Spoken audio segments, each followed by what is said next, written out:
On va faire le tour des gibbons. Je vais vous donner des nouvelles des gibbons que vous connaissez.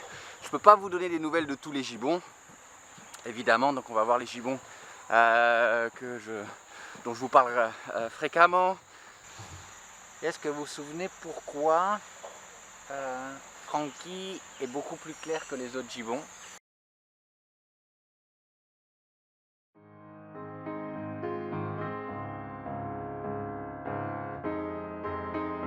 C'est parce que c'est un gibbon Muleri aboti qu'on trouve dans le nord-ouest de Bornéo, nord de la province ouest de Kalimantan et puis en Malaisie. Alors, gibbon Muleri aboti ou Ilobates aboti, les taxonomistes se feront un plaisir de débattre, mais pour nous en tout cas, c'est le seul orphelin à Calauette qui a ce pelage. Et il est avec sa femelle qui, elle, est un gibbon albibarbis. Pourquoi on met deux espèces de gibbons différents dans la même volière? Tout simplement parce que ces gibbons ils vont pas se reproduire et que l'objectif premier, c'est qu'ils soient avec un partenaire qui leur convienne. Et vous qui avez suivi Frankie, vous savez que ça a été un long processus pour Frankie pour trouver la bonne femelle avec qui il est assez confiance en lui.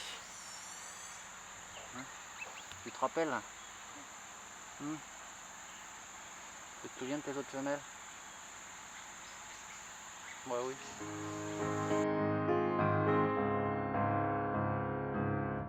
Bon, notre petit Frankie qui se porte bien. Et maintenant on va voir Fildar. Je vous montre toujours les mêmes gibbons parce que c'est un peu les ambassadeurs de toute la population ici à Calauette. Après évidemment si vous adoptez ou parrainez des gibbons, vous avez des nouvelles de votre filleule.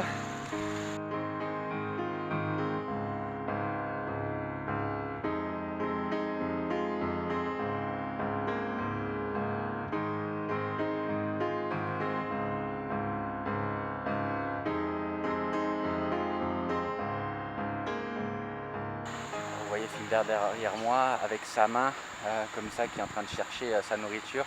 Parce que je vous rappelle que Fildar évidemment il est 100% aveugle. Il ne voit absolument pas. Donc il a mémorisé sa volière. Et il vient comme ça voir s'il y a encore des bananes ou pas là où on a l'habitude de le nourrir. Il se trouve qu'il n'y en a plus.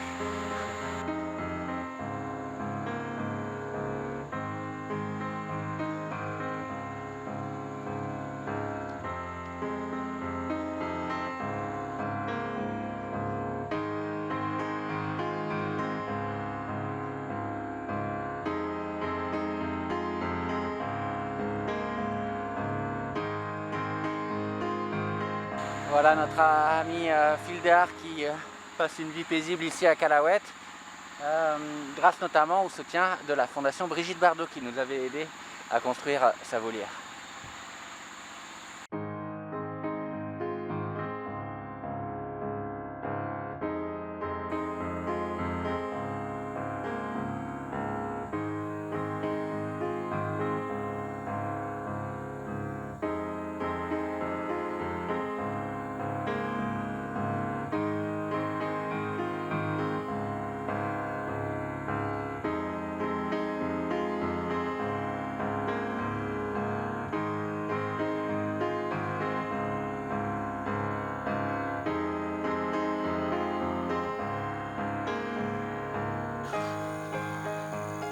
Voilà, fin de journée, je suis dans la volière avec Souci et Eddie, mais je suis venu trop tard, ils sont déjà dans leur poubelle, ce que vous voyez. Là il y a Eddie qui est là-bas, Souci est là-bas. J'ai passé du temps à les filmer avant de m'asseoir. Pour eux c'était trop tard. Pour eux, passer 4 heures de l'après-midi, c'est l'heure d'aller dormir. Ils vont tous les deux très bien. Souci perd pas de poids malheureusement, mais ils sont tous les deux en bonne santé. Et Eddie Maintenant, ça fait 1 an et demi qu'il est dans cette nouvelle volière et je le sens beaucoup plus épanoui qu'avant. Et c'est parce qu'il n'y a pas du tout d'autres gibbons autour de la volière. Donc c'est bien de les voir comme ça. Alors je passe toujours un peu de temps avec eux. Pas trop parce que comme encore une fois je ne veux pas m'incruster dans leur couple. Et 2-3 fois Souci a fait quelques signes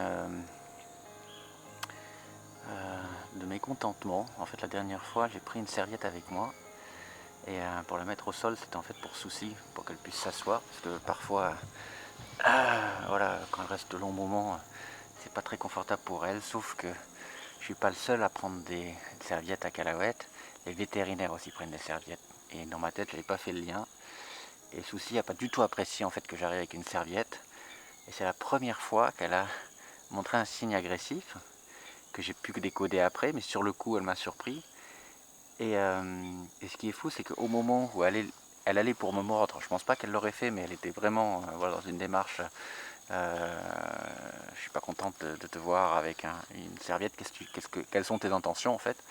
Et c'est Eddie qui est arrivé, qui l'a pris dans ses bras en fait, qui l'a arrêté dans son mouvement et il a réagi en une demi-seconde, quoi, beaucoup plus vite que moi parce que Eddie était à 2-3 mètres et il lui a sauté dessus comme ça pour l'arrêter pour me défendre mais c'est pas bon pour eux quoi.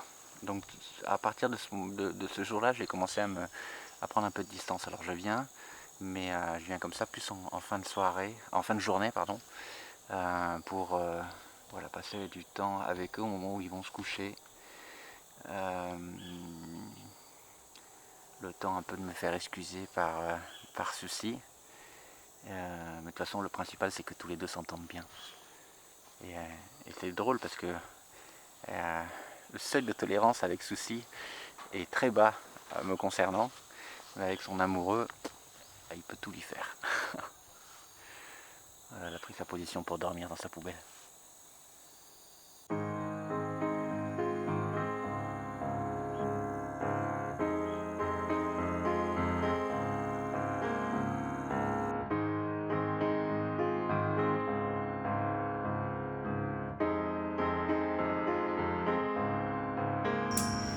Voilà, on se retrouve dans mon bureau pour une dernière très bonne nouvelle. La semaine dernière, on a sécurisé 18,7 hectares de forêt pour agrandir la réserve d'Oulan qui passe aujourd'hui la barre des 750 hectares. Pour vous qui suivez Cacahuètes depuis longtemps ou qui venez d'acheter mon livre Hâte d'être à demain, vous savez de quoi je parle.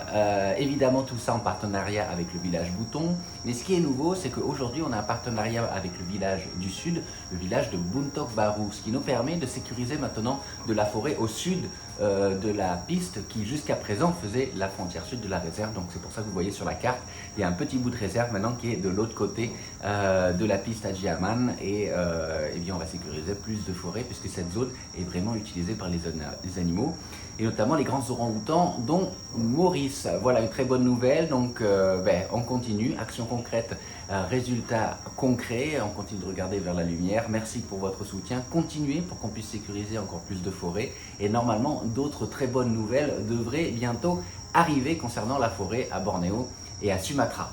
Vous voyez sur la carte, beaucoup m'ont posé la question à quoi correspondent les zones rouges au milieu de la réserve. En fait ce sont des terrains qui sont en cours de négociation.